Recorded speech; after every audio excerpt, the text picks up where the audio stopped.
Il y a quelques années, une lecture un peu sérieuse de 2 versets de l'Évangile de Jean m'a absolument bouleversée.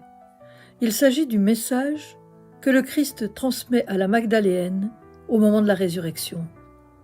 Il lui dit « Va vers mes frères et dis-leur que je monte vers mon Père qui est votre Père, vers mon Dieu qui est votre Dieu. » Et Marie la Magdaléenne va alors annoncer aux disciples « J'ai vu le Seigneur et voilà ce qu'il m'a dit. » Est-ce que nous mesurons bien toute l'étendue de ce texte?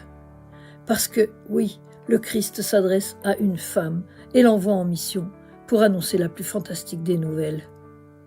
Or, à l'époque du Christ, le témoignage d'une femme était irrecevable et cependant, c'est bien Marie qu'il choisit pour annoncer cette bonne nouvelle. Alors, sidéré par l'audace de Jésus, on en oublierait presque l'importance du contenu du message.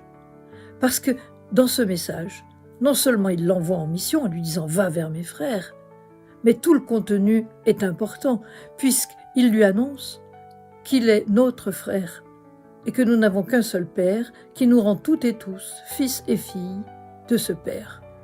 C'est-à-dire que nous sommes en lien de fraternité, de sororité, ou plus exactement avec ce mot que j'aime beaucoup, d'adelphité, qui abandonne et détruit définitivement toute hiérarchie. Alors comment ne pas bondir de joie face à cet envoi en mission? Comment rester inactive en entendant ce message?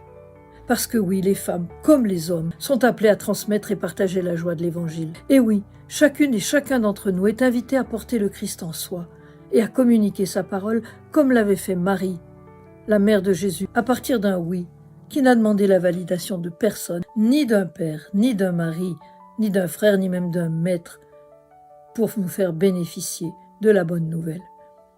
Moi, j'aime à penser que Jésus est notre frère et notre ami. Il ne nous considère pas comme les serviteurs d'un maître exigeant, mais comme les filles et les fils d'un Dieu qui nous veut libres et qui nous aime, quoi qu'il arrive. Maurice Bellet l'a dit mieux que moi et l'a bien expliqué dans un petit livre qui s'appelle Incipit, et qu'il termine ainsi « Ce n'est pas sur ce que tu as été, ni sur ce que tu es, que te juge la miséricorde, c'est sur ce que tu as désir d'être.